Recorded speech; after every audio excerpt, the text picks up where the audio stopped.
Hormuz జలసంధిని మూసేస్తే ఎలా? భారత్ సహా ప్రపంచ దేశాలకు కలుగుతున్న ఆందోళన అదే. ఇరాన్, ఇజ్రాయెల్ దేశాల మధ్య ఉద్రిక్తతలు చల్లారినా వివాదం ఎప్పటికీ కొనసాగే అవకాశాలు కనిపిస్తున్నాయి. ప్రపంచవ్యాప్తంగా రోజువారీ చమురు అవసరాల్లో 20% ఈ మార్గంలోనే రవాణా అవుతోంది. సౌదీ, ఇరాక్, యుఏఈల నుంచి భారత్కు వచ్చే ముడి చమురు ఈ మార్గంలోనే వస్తుంది. హర్మూజ్ జలసంధిని మూసేస్తే మన దేశంలో ఇంధన ధరలు భారీగా పెరిగే అవకాశం ఉందంటున్నారు.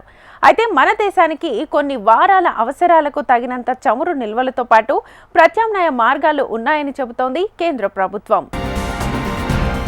పశ్చిమాసియాలో తాజాగా నెలకొన్న ఉద్రిక్తతల నేపథ్యంలో హర్మూజ్ జలసంధి కూడా చర్చనీయాంశంగా మారిపోయింది. తమ దేశంలోని అణుస్థావరాలే లక్ష్యంగా ఇజ్రాయెల్, అమెరికా దాడి నేపథ్యంలో ప్రపంచ చమురు మార్కెట్కు జీవనాడిగా ఉన్న హర్మూజ్ జలసంధిని మూసివేయాలని ఇరాన్ నిర్ణయానికి వచ్చింది. ప్రస్తుతానికి ఇరు దేశాల మధ్య కాల్పుల విరమణ ఒప్పందం తెరమీదికి వచ్చిన భవిష్యత్తులో ఎప్పుడైనా ఈ సమస్య సజీవంగానే ఉంటుంది. హర్మూజ్ జలసంధి పర్షియన్ గల్ఫ్ని, గల్ఫ్ ఆఫ్ ఒమన్ను అరేబియా సముద్రం, హిందూ మహాసముద్రాలతో కలుపుతుంది. చాలా ఇరుకైన జలసంధి ఇది. వ్యూహాత్మకంగా ముఖ్యమైన చోక్ పాయింట్. అత్యంత ఇరుకుగా ఉండే ఈ జలసంధి వెడల్పు 33 కిలోమీటర్లు. Saudi Arabia, Iraq, UAE, Qatar, Iran, Kuwait, Bahrain దేశాలు ఈ మార్గం నుంచే ముడి చమురును ఎగుమతి చేయాల్సి ఉంటుంది. ఇక లిక్విఫైడ్ న్యాచురల్ గ్యాస్ రవాణాకు కూడా అత్యంత కీలకం.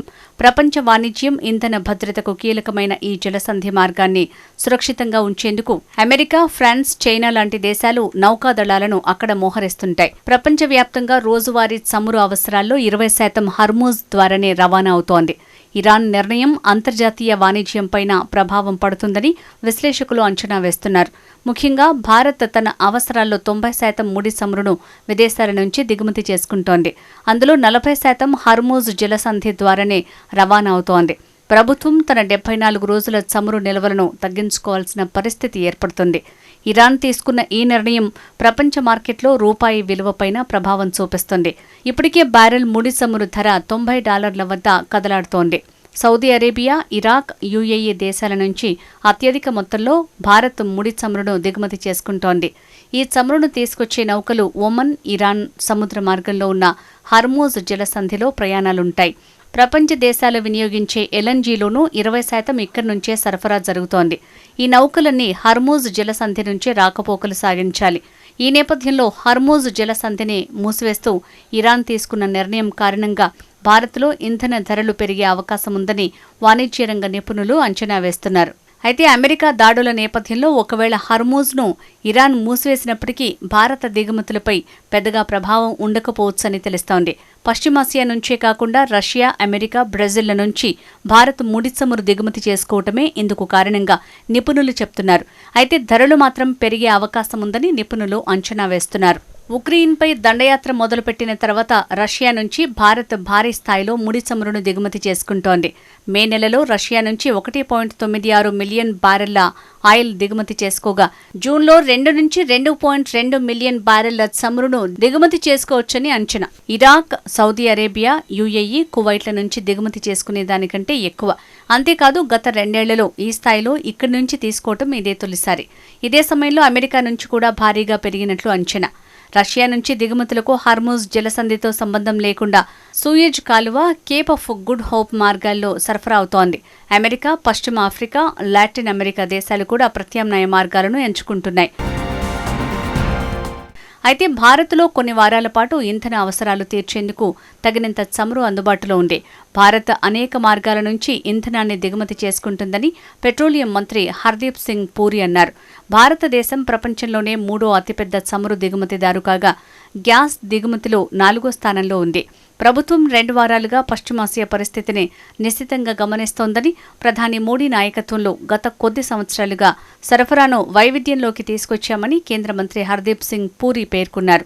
ఇప్పుడు హర్మూజ్ జలసంధి నుంచి ఎక్కువగా తీసుకురావటం లేదని పేర్కొన్నారు. భారత్ మొత్తం రోజుకు 55 లక్షల బ్యారెళ్ల చమురు దిగుమతిలో దాదాపు 20 లక్షల బ్యారెల్స్ మాత్రమే ఈ జలసంధి ద్వారా వస్తోంది. అయితే గత కొన్ని సంవత్సరాలుగా రష్యా, అమెరికా, బ్రెజిల్ తదితర దేశాల నుంచి చమురు సరఫరాను పెంచింది. అయితే హర్మూజ్ జలసంధిని ఇరాన్ మూసినప్పటికీ ప్రత్యామ్నాయ మార్గాలున్నాయని నిపుణులు చెప్తున్నారు. సౌదీ అరేబియాలో తూర్పు పశ్చిమంగా పెద్ద పైప్ లైన్ ఉంది. ఎర్ర సముద్ర తీరంలోని యంబు నౌకాశ్రయానికి ఇది వెళ్తుంది. దీంతో ఎలాంటి ఇబ్బందులు లేకుండా ఐరోపా, అమెరికాలకు చమురు సరఫరా చేయొచ్చు. యుఏఈ, అబుదాబి నుంచి ఒమన్లోని ఫుజైరా వరకు పైప్ లైన్ ఉంది. దీంతో ఒమన్ వరకు పైప్లో సరఫరా చేసి అక్కడి నుంచి నౌకాశ్రయాల ద్వారా చమురును ఆసియాలోని ఇతర దేశాలకు ఎగుమతి చేసే అవకాశం ఉంది. ఇరాక్, కిర్కిక్ నుంచి తుర్కియేలోని సీహన్ వరకు పెద్ద పైప్ లైన్ ఉంది. కొన్ని చోట్ల మరమ్మతులు నిర్వహిస్తే తుర్కియేకు పెట్రోలియం అందుతుంది. అక్కడి నుంచి పశ్చిమ దేశాలకు సరఫరా చేసే సౌలభ్యం ఉంది. ఇవే కాకుండా అమెరికా, ఇతర దేశాల రక్షణతో చమురు ట్యాంకర్లు హర్మూజ్ గుండా ప్రయాణించొచ్చు. ఇక ఈ మార్గం ద్వారానే చైనాకు అధికంగా చమురు సరఫరా జరుగుతుంటుంది.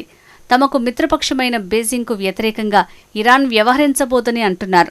కాగా హర్మూజ్ జలసంధిని మూసివేయటం అంటే ప్రపంచంలోని చాలా దేశాలపై ఏకకాలంలో ఒత్తిడి తెచ్చినట్లే. ఈ క్రమంలో ఇరాన్ను నయానో భయానో దాన్ని తొలగించేటట్లు ఒప్పించేందుకు మిగిలిన దేశాలు ప్రయత్నాలు చేస్తాయి అనటంలో సందేహం లేదు.